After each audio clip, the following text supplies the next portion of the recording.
పంచాయతీ ఎన్నికల్లో పోటీ చేసే సర్పంచ్ అభ్యర్థుల నామినేషన్ పత్రాలు చోరీకి గురైనట్లు సమాచారం. పంచాయతీ కార్యాలయం తాళం పగలగొట్టి గుర్తు తెలియని వ్యక్తులు పత్రాలను అపహరించుకుపోయినట్లు తెలుస్తుంది.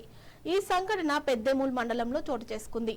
పంచాయతీ ఎన్నికల్లో భాగంగా గొట్లపల్లి క్లస్టర్ పరిధిలో గొట్లపల్లి, గీర్మాపూర్, జయరాం తండా పంచాయతీలకు సంబంధించిన నామినేషన్ పత్రాలను స్వీకరించారు. సర్పంచ్, వార్డు సభ్యుల నామినేషన్లు ఎన్నికల అధికారులు గొట్లపల్లి పంచాయతీ కార్యాలయంలోనే భద్రపరిచారు. అయితే బుధవారం ఉదయం పంచాయతీ కార్యాలయం తాళం ధ్వంసం అయినట్లు అధికారులు గుర్తించారు. కార్యాలయంలో సర్పంచ్ అభ్యర్థులు నామినేషన్లు చోరీకి గురైనట్లు గుర్తించారు. వెంటనే Tandur sub collector Umashankar Prasad, Tandur DSP Narsing యాదయ్యలు సంఘటన స్థలానికి చేరుకొని పరిశీలిస్తున్నారు. పంచాయతీ ఎన్నికల్లో సర్పంచ్ అభ్యర్థుల నామినేషన్లు చోరీకి గురికావడం కలకలం రేపుతుంది. ఈ సంఘటనపై అధికారులు విచారణ జరిపి పూర్తి వివరాలు వెల్లడిస్తామని తెలిపారు.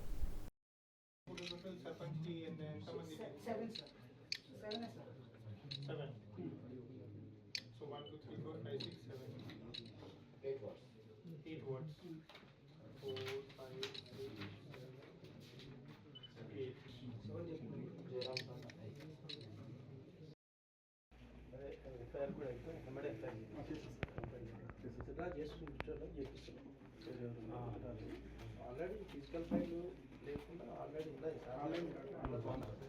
ఆల్రెడీ కూడా ఉన్నాయి సార్. ఆన్లైన్లో అంతున్నాయి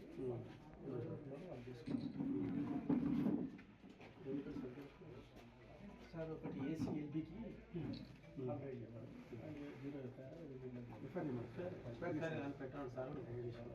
ఎల్బీ సార్ సార్ ఒకటి 6 తోటి ఒక కాంటాక్ట్ ఉన్నారు.